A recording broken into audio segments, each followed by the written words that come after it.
পবিত্র লাইলাতুল কদরের সন্ধানে নামাজ আদায়ে ২৬শে রমজান দিবাগত রাতে মুসল্লিদের ঢল নামে জেরুজালেমের পবিত্র আল আকসা মসজিদে।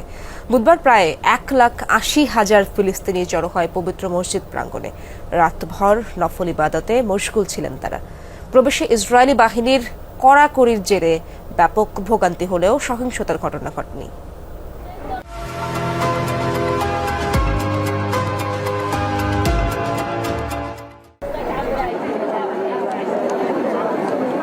রমজানের শেষ দশকে বিশেষ এ সময়ের কোনো এক বেজোড় রাত্রিতেই রয়েছে মহিমান্বিত রজনী লাইলাতুল কদর। এরই সন্ধানে বুধবার জেরুজালেমের পবিত্র আল আকসা মসজিদে ইবাদত বন্দেগিতে উপস্থিত হন লাখো মানুষ। বেলা হওয়ার পর থেকেই পবিত্র মসজিদ প্রাঙ্গণে জড়ো হতে থাকে ফিলিস্তিনিরা। পশ্চিম তীরের বিভিন্ন এলাকা সহ দূর দূরান্ত থেকে আসেন মুসল্লিরা। তবে ইসরায়েলি বাহিনীর হেনস্থা থেকে রেহাই মেলেনি এবারও। মসজিদে প্রবেশের আগে একের পর এক চেকপয়েন্ট মোতায়েন করা হয় নিরাপত্তা বাহিনীর বিপুল সংখ্যক সদস্য। তল্লাশির কবলে সাধারণ মুসল্লিরা। ঘণ্টার পর ঘণ্টা অপেক্ষা করে গেট পার হতে হয়ে যায় বিকেল। চেকপয়েন্টে ভীষণ ভোগান্তি হয়েছে। ৩ ঘন্টা দাঁড়িয়ে থেকে ঢোকার সুযোগ পেয়েছি। অনেক গেট বন্ধ করে রেখেছে। যেদিন আল আকসায় প্রবেশের অনুমতি পেলাম, কি যে আনন্দ হয়েছে, কেঁদে ফেলেছিলাম।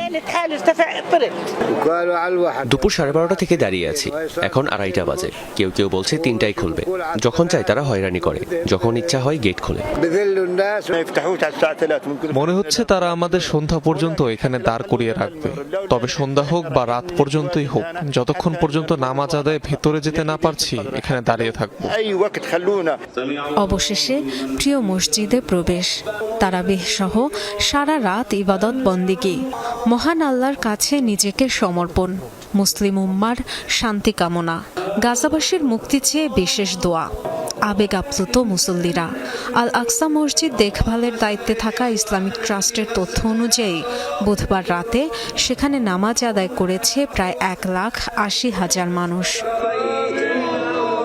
প্রতিবারের মতো চলতি রমজানের আগেও পবিত্র আল আকসায় প্রবেশে কড়াকড়ি আরোপ করে ইসরায়েলিরা। বিশাল এই মসজিদে প্রায় 3 লাখ মানুষের নামাজের ব্যবস্থা রয়েছে। Dorothy Tasrin, Jamuna news.